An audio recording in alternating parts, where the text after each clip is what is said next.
Good morning student, मैं दुर्गेश वर्मा आपको मेरे YouTube channel biology classes bye Durgesh sir में आपका स्वागत करता हूं।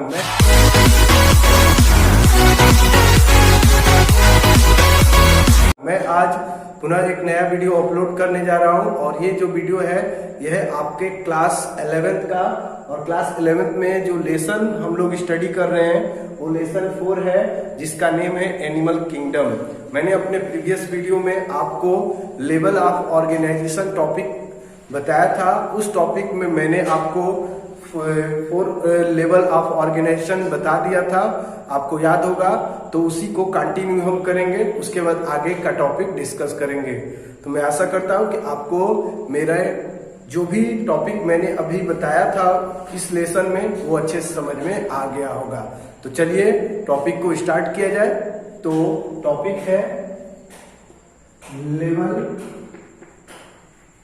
Of organisation. Level of organisation,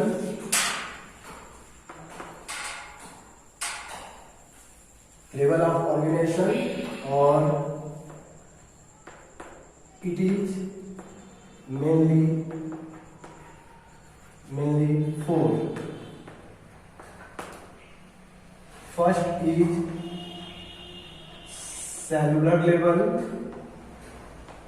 second is tissue level, third is organ level, and fourth is organ system level। Organ system level, ये 4 type का आपका और 4 लेवल ऑफ ऑर्गेनाइजेशन होता है। इसमें से फर्स्ट होता है आपका सेलुलर लेवल, सेकंड जो होता है वो होता है आपका टिश्यू लेवल, थर्ड जो होता है वो होता है आपका ऑर्गन लेवल, और फोर्थ जो होता है वो होता है आपका ऑर्गन सिस्टम लेवल। जिसमें से फर्स्टली मैंने आपको सेलुलर लेवल बताया था, याद होगा।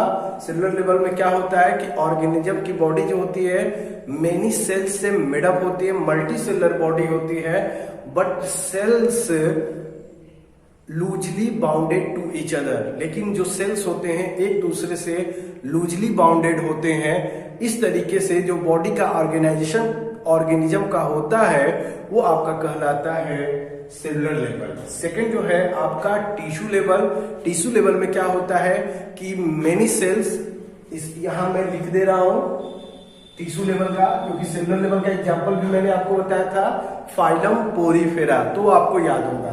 तो चलिए हम टिश्यू लेवल के बारे में पहले आपको बताया, उसके बाद ऑर्गन लेवल, उसके बाद ऑर्गन सिस्टम लेवल मैं आपको बताऊंगा। तो चलिए स्टार्ट किया जाए tissue level.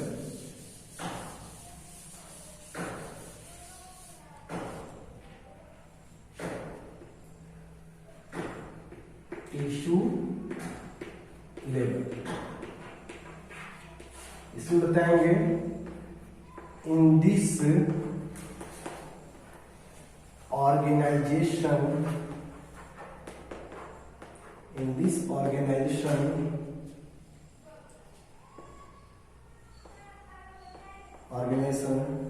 cells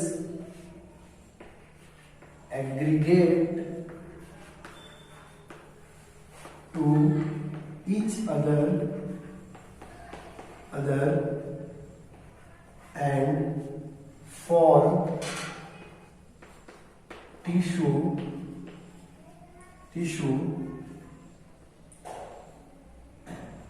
Each cells of this cell of this aggregation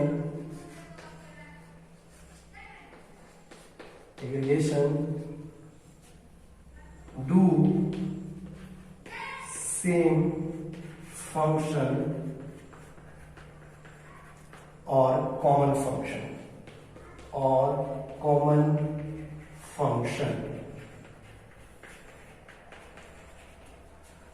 तो यहां पर आपका जो है इन दिस ऑर्गेनाइजेशन, इस ऑर्गेनाइजेशन में जो सेल्स होते हैं वो एग्रीगेट होकर एक दूसरे से वो टिश्यू का फॉर्मेशन करते हैं एंड फॉर्म, एम होगा, and form tissue and each cell. और इसमें टिश्यू को फॉर्म करने में जितने भी सेल एग्रीगेट होते हैं वो सब एक फंक्शन रिस्पॉन्सिबल होते, एक फंक्शन के लिए।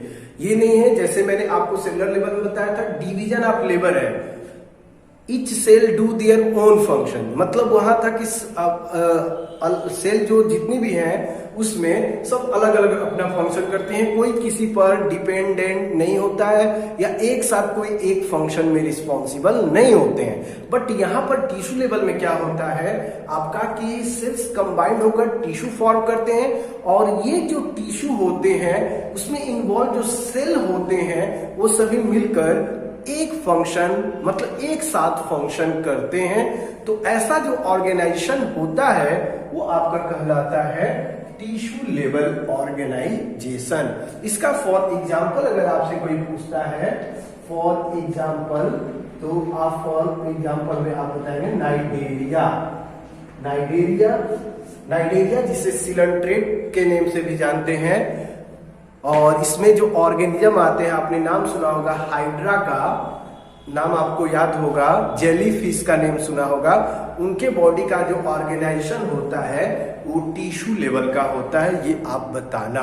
ओके, तो मैं आशा करता हूं कि आपको समझ में आ रहा होगा। अब इसके बाद नेक्स्ट जो ऑर्गेनाइजेशन हम लोग जानेंगे वो है हम लोग का ऑर्गन लेवल। तो नेक्स्ट ऑर्गेनाइजेशन हम लोग जान लें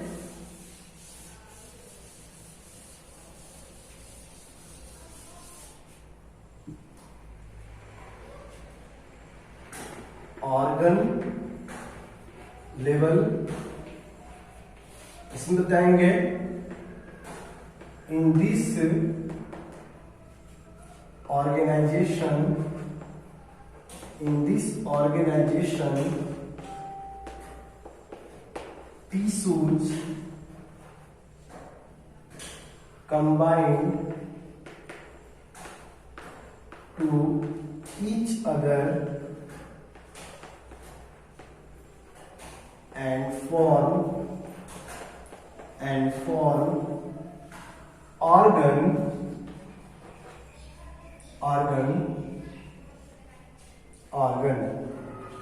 each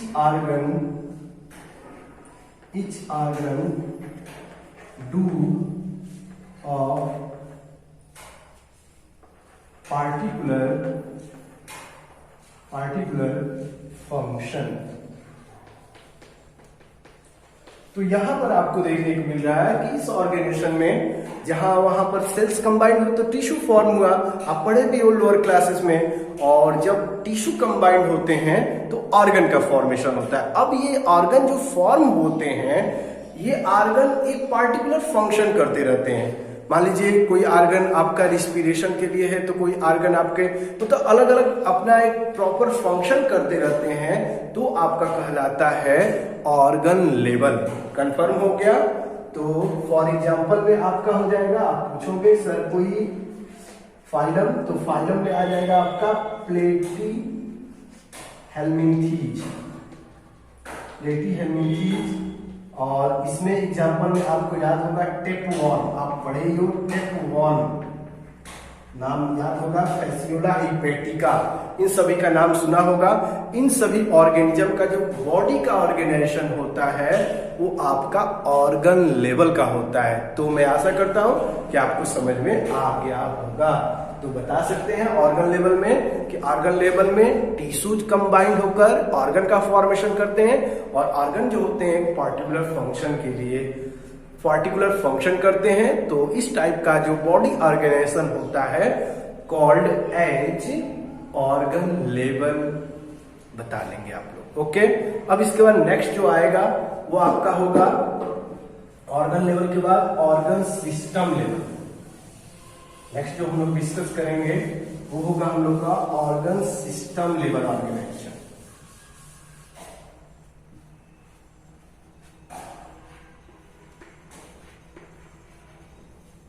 ऑर्गन सिस्टम लेवल और ऑर्गन सिस्टम लेवल। तो यहां पर बताएंगे in this organisation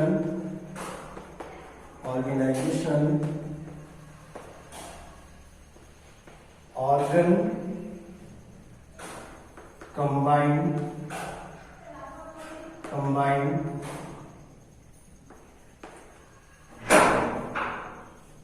organs combined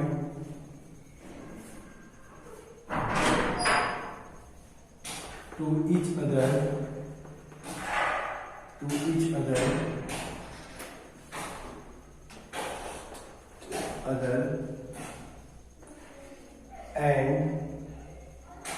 and form a system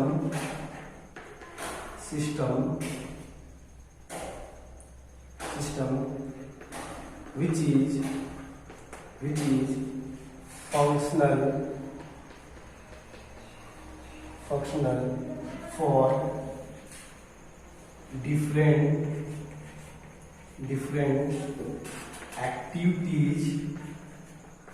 activities of body। तो आप बताएंगे ऑर्गन सिस्टम लेवल में कि इसमें क्या होता है। ऑर्गेनाइजेशन में ऑर्गन्स कंबाइंड होते हैं और कंबाइंड होकर एक दूसरे से वो एक सिस्टम को फॉर्म करते हैं, और यह सिस्टम जो होता है एक फंक्शनल होता है system for different activities of body के डिफरेंट एक्टिविटीज के लिए। तो डिफरेंट एक्टिविटीज के लिए आपका ऑर्गन सिस्टम रिस्पॉन्सिबल होता है।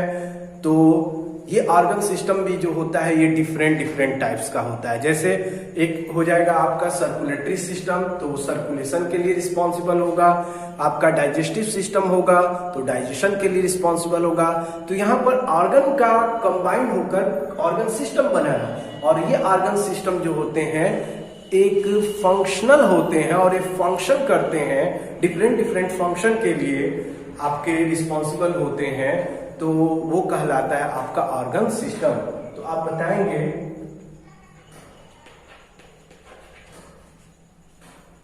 each organ system responsible for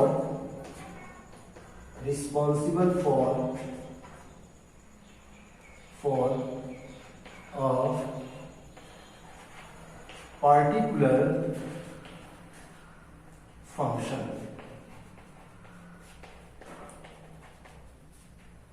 और डिफरेंट फंक्शन, या पार्टिकुलर भी लिख सकते हैं या आप डिफरेंट फंक्शन भी लिख सकते हैं। तो यहाँ पर बताया गया है कि जितने भी ऑर्गन सिस्टम होते हैं वो responsible for a particular function, एक पार्टिकुलर फंक्शन के लिए रिस्पॉन्सिबल होते हैं। तो एक बार मैं फिर रिवीजन कर दे रहा हूं। इस ऑर्गेनाइजेशन में ऑर्गन्स कंबाइंड होकर एक दूसरे से और एक सिस्टम बनाते हैं जो फंक्शनल होता है फॉर डिफरेंट एक्टिविटी, अलग एक्टिविटीज के लिए ऑफ बॉडी। और each organ system responsible for a particular function, और प्रत्येक जो ऑर्गन सिस्टम होता है वो एक पार्टिकुलर फंक्शनल के लिए रिस्पॉन्सिबल होता है। तो कंप्लीटली अगर हम बात करें तो ये ऑर्गन सिस्टम एक फंक्शनल होता है और ये डिफरेंट एक्टिविटीज के लिए बॉडी के रिस्पॉन्सिबल होता है। मान लीजिए एक ऑर्गन सिस्टम है तो अलग फंक्शन करेगा, दूसरा ऑर्गन सिस्टम अलग फंक्शन। माइंड में ये सेट कर लीजिएगा, ओके। तो etch organ system responsible for a particular function, confirm हो गया। तो इस तरीके से आपका लेवल ऑफ ऑर्गेनाइजेशन जो है क्लासिफिकेशन का ये कंप्लीट होता है। अब इसमें एक एग्जांपल अगर हम दें तो सर्कुलेटरी सिस्टम, फॉर एग्जांपल में पहले हम एग्जांपल में ले लेंगे, सिस्टम तो ले ही लेंगे, इसके बाद हम जानेंगे कि ऑर्गन सिस्टम लेवल का बॉडी ऑर्गेनाइजेशन किसका होता है। तो फॉर एग्जांपल में आपके जो फाइनल आएगा फॉर एग्जांपल में वो आपका हो जाएगा एनिलिडा,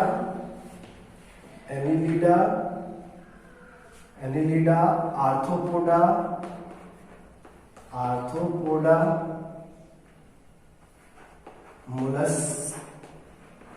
मोलस्का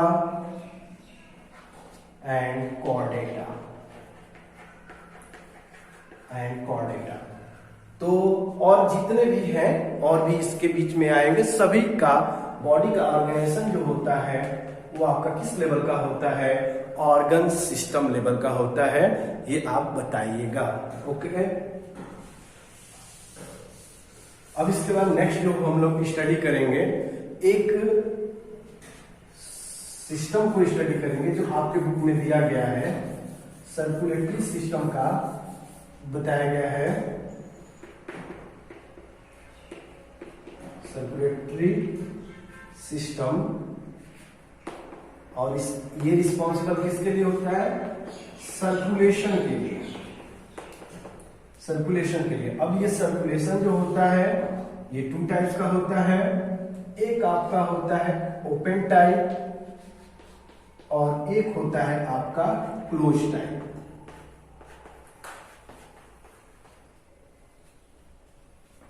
तो एक होता है आपका ओपन टाइप और एक होता है आपका क्लोज टाइप। तो आप बताएंगे सर्कुलेटरी सिस्टम जो है ये रिलेटेड है किस फंक्शन के लिए, किस एक्टिविटीज के लिए हमारे बॉडी के, तो आपका बताएंगे सर्कुलेशन के लिए। और सर्कुलेशन कितने टाइप का होता है तो आप बताएंगे 2 टाइप, 1 हो जाएगा ओपन टाइप और सेकेंड जो हो जाएगा क्लोज टाइप। तो ओपन टाइप में आपका क्या होता है कि जब ब्लड का सर्कुलेशन हार्ट से होता है तो हार्ट के बाद हार्ट से सर्कुलेट होते हुए जो भी ब्लड होता है वो डिफरेंट सेल और टिश्यू में जब इंटर करता है तो वहां पर कोई ब्लड वेसल्स पार्टिसिपेट नहीं करते हैं, वो उनको बाथ कर देता है। बाथ करने का मतलब कि उस पर जाकर ड्रेन होता है, मतलब उस पर फैल जाता है और उस तरीके से सेल्स उस ब्लड को एब्जॉर्ब करते हैं और फिर जो भी वेस्टेज होता है ब्लड के उसको रिलीज कर देते हैं, ब्लड से वो बाहर चला जाता है ब्लड के हेल्प से। तो ये होता है आपके ओपन में। लेकिन क्लोज में क्या होता है कि हार्ट से जब भी सर्कुलेशन, जब ब्लड पंप होता है, पंप होने के बाद ब्लड वेसल्स में आता है और ब्लड वेसल्स से ही होते हुए सभी ऑर्गन, सेल्स, टिश्यू में इंटर करता है और फिर ब्लड सेल्स से ही, ब्लड वेसल से ही आपके हार्ट में आता भी है। तो इसका मतलब कि यहाँ पर ओपन ड्रेनेज नहीं होता है, हमेशा एक क्लोज पाथ के थ्रू जब ब्लड का सर्कुलेशन होता है तो होता है आपका क्लोज। तो आप बता लेना, आप यही बताना कि इन ओपन बताएंगे when the blood pump from heart then it reach into the cell and tissue without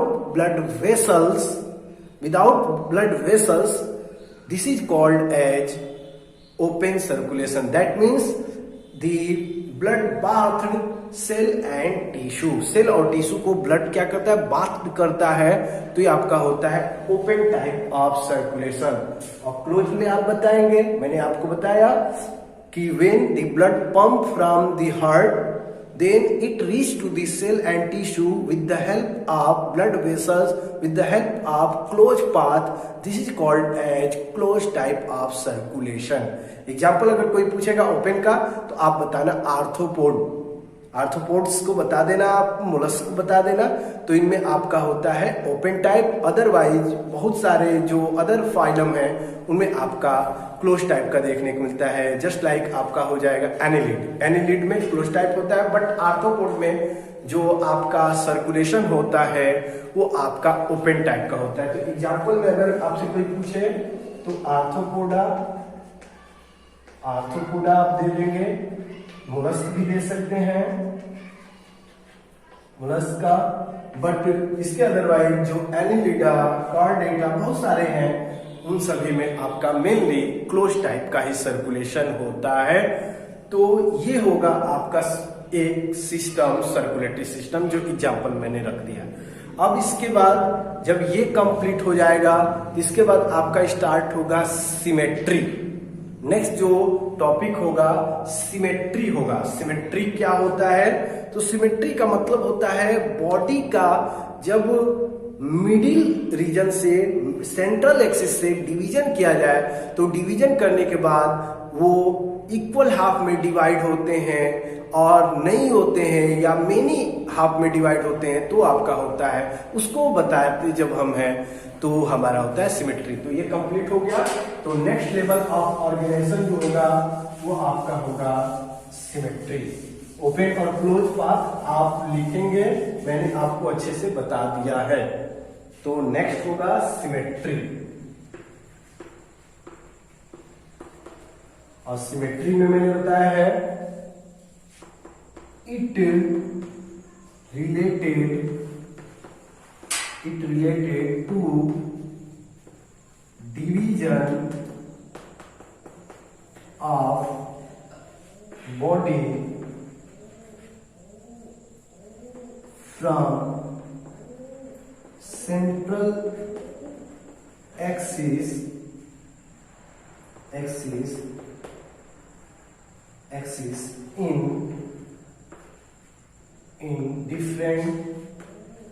in different plane।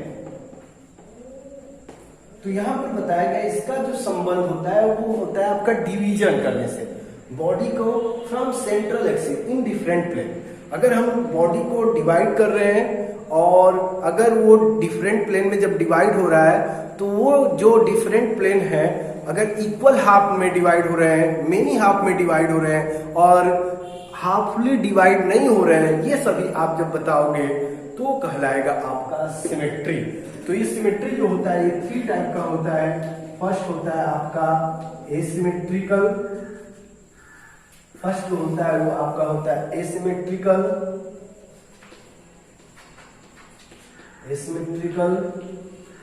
Second जो होता है वो होता है रेडियल सिमेट्रिकल और रेडियल सिमेट्री। और थर्ड जो होता है आपका बाइलेटरल सिमेट्री। तो 3 सिमेट्री होता है। फर्स्ट होता है एसिमेट्री, ए लग गया है, ए का मतलब absent and symmetry means half. मतलब ये कभी भी मिडिल प्लेन से आप सेंट्रल से डिवीजन करें बॉडी का तो कभी भी इक्वल हाफ में या जो भी प्लेन होंगे वो इक्वल नहीं होंगे तो आपका हो जाएगा एसिमेट्री। रेडियल सिमेट्री में आपका सेंट्रल से डिवाइड करने पर ये कई इक्वल हाफ में डिवीजन हो जाता है मोर प्लेन में, तो ये आपका हो जाएगा रेडियल। और बाइलेटरल में ओनली 1 तो आपका हो जाता है बाइलेटरल सिमेट्री। तो कंफर्म हो रहा होगा आपको, एसिमेट्री में no any plane equal after division from the central axis, in this many equal plane form from the division of central axis and in this only 1 equal half plane are seen, this is called a bilateral symmetry. तो इसका मैं समझ रहा हूं कि आपको समझ में आ गया होगा। तो अगले वीडियो में मैं आपको और इसके बारे में डिटेल बताऊंगा विथ डिफिनीशन। मैंने अभी जनरली आपको बताया है लेकिन फिर भी आपको समझ में आ गया। Okay, thank you.